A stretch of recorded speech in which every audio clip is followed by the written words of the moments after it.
This is how to uninstall your Microsoft Edge from your Windows 10, so let's get into it.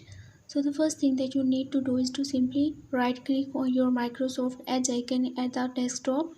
If you not find it in your desktop, then you have to just open your C drive in your this PC, and then from there you have to just open your program file, and there you will find your Microsoft folder.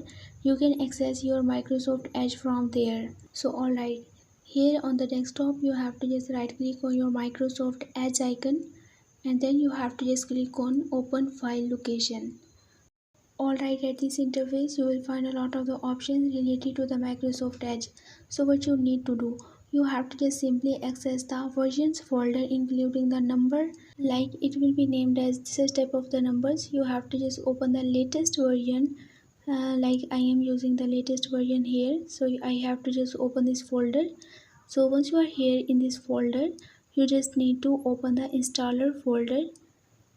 Alright, now what you need to do, you have to just simply click on this search bar one time.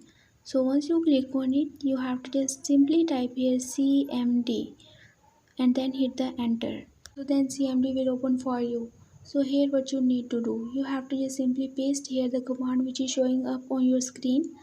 So you have to just put exactly the same command here in order to uninstall your Microsoft Edge from your PC. So once you paste it, you have to just hit the enter.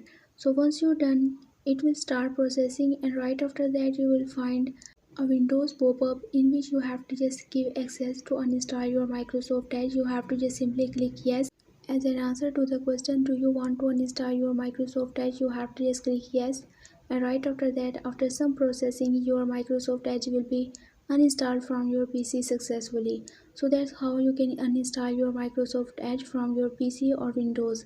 So yes, that's how to uninstall your Microsoft Edge. Thanks for watching.